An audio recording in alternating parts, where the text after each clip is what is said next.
Premium triplex villas at Bachupally APR projects. Sir ఇంతమంది నాయకులను చూశాను కాబట్టి మన తెలుగు రాష్ట్రాల్లో ముఖ్యంగా రాజశేఖర రెడ్డి గారిని ఒకవైపు పురంధేశ్వరి గారు అదే పార్టీలో ఉండి ఎంపీగా వచ్చి సెంట్రల్ మినిస్టర్ అయ్యి ఆయనకు దగ్గరగా ఒక అన్నా చెల్లెల అనుబంధం అని చెప్పుకోవచ్చు వాళ్ళిద్దరిది. అంత వాల్యూ ఇచ్చేవాళ్ళు ఆమెకు కూడా. ఆయన ఏం చెప్తారు మీరు రాజశేఖర రెడ్డి గారు అంటే? రాజశేఖర రెడ్డి గారు మా ఎంట్రీకి ఎలా రాజశేఖర రెడ్డి గారు ఆ రోజు ఉన్నటువంటి అపోజిషన్లో ఉన్న పార్టీ కాంగ్రెస్, మేము వచ్చినప్పుడు బాగుంటుంది పార్టీకి అని రాజశేఖర రెడ్డి గారు అప్రోచ్ అవ్వటము, మేము పార్టీలో చేరటము, పురంధేశ్వరి గారి ఎంట్రీ అనుకోకుండా అవటము, అదంతా జరిగిపోయింది.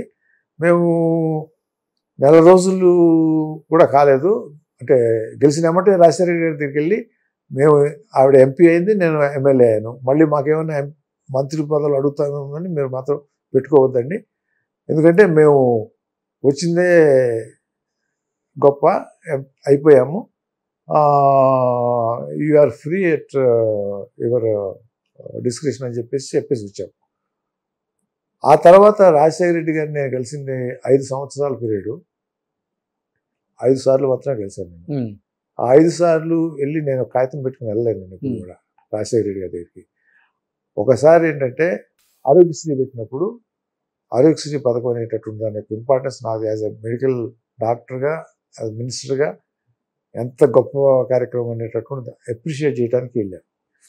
అలానే శాచురేషన్ అని చెప్పేసి రేషన్ కార్డ్స్, హౌసింగ్, ఆరోగ్యశ్రీ ఈ విలేజెస్లో పెట్టి దాన్ని పూర్తి చేయటం అనేటటువంటి ప్రోగ్రామ్ ఒకటి చేశాడు.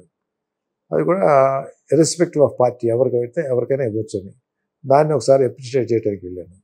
ఇంకొకసారి మా కాన్స్టిట్యున్సీలో పర్చూరులో ఒక 350 కోట్ల ప్రాజెక్టు నాకు తెలియకుండా శాంక్షన్ అయిపోయింది. ఏంటంటే అది గుళ్ళకమ్మ, నల్లమడ నుంచి గుళ్ళకమ్మకి ఒక కాలువ తవ్వటం అంట, ఒక పై లెవెల్లో వాటర్. అది ఎవడో వెళ్ళి రాజశేఖర రెడ్డి దగ్గర శాంక్షన్ చేయించుకున్నాడు. కడప నుంచి ఎవడో వచ్చి, వాడు కాంట్రాక్టర్ వచ్చి చేయించుకున్న పని అది. నాకు అవసరం లేదు, మాకు 350 కోట్ల ప్రాజెక్ట్ అంటే 10% కమిషన్, 5% కమిషన్ ఇస్తారు ఎమ్మెల్యేకి. దిస్ ఇస్ ప్రాక్టీస్ ఆ రోజుల్లో. ఏ జలయజ్ఞం అయినా కూడా లోకల్గా ఉన్న వాళ్ళకి కమిషన్, అక్కడ కమిషన్ ఇది. అలా మాకు ఊళ్ళ మీద నుంచి కాలువ దూవుతావు ఏంటండి, ఇది కాలువ అవసరం లేదు, ఈ నల్లవాళ్ళ కింద ఇన్ని లిఫ్ట్ ఇరిగేషన్ స్కీమ్స్ నా టైంలో నేను చేసినాయి, ఆ స్కీమ్స్కి నీళ్ళన్నీ తగ్గిపోతాయి.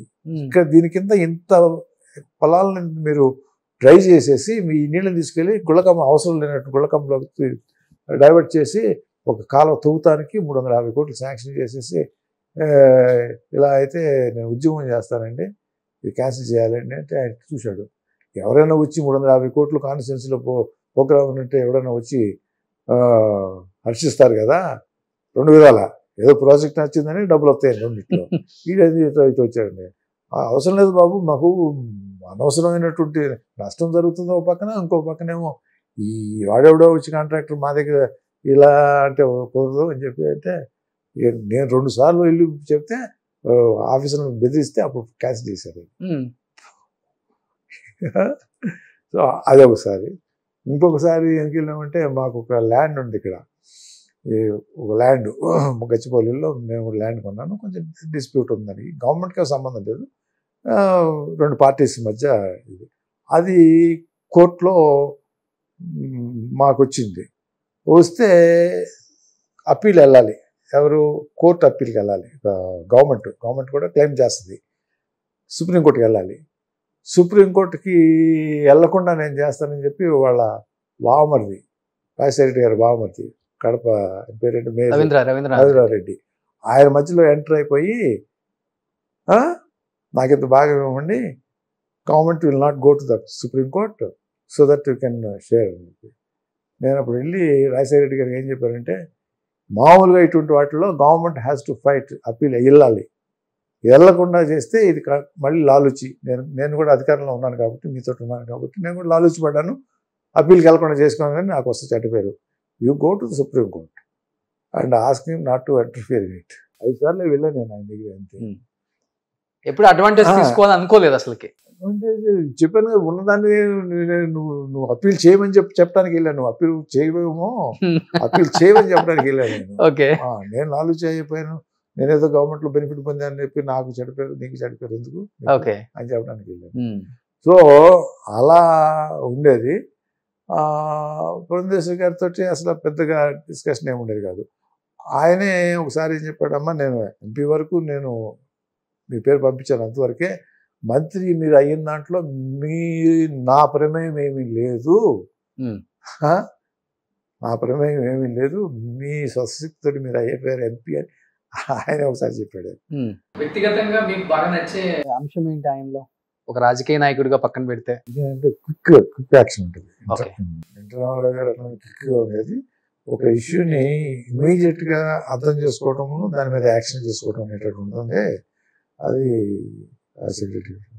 పోలవరం యాక్చువల్గా నీకు అంతకుముందు నుంచి ఉన్న పోలవరాన్ని స్టార్ట్ చేశాడంటే రాజశేఖర రెడ్డి గారు.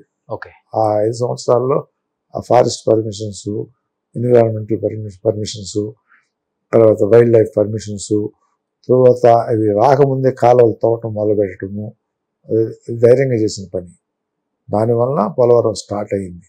ఓకే, లేకపోతే పోలవరము ఏ ముఖ్యమంత్రి కూడా ముంపు ప్రాంతం ఉంటుంది, తెలంగాణలో ఓట్లు కంబైన్ స్టేట్ కదా, తెలంగాణ ప్రజలకి ఇష్టం లేదు పోలవరం అనేది, భయపడతారు తెలంగాణలో ఓట్లు పోతాయి అనేటటువంటి భావంతో.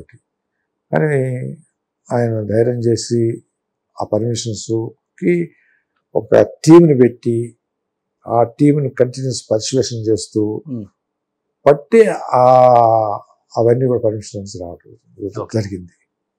Because of him. దాంట్లో డౌట్ లేదు. సుమన్ టీవీలో మీ పర్సనల్ అండ్ బిజినెస్ ప్రమోషన్స్ కోసం కింది నెంబర్కి కాంటాక్ట్ చేయండి.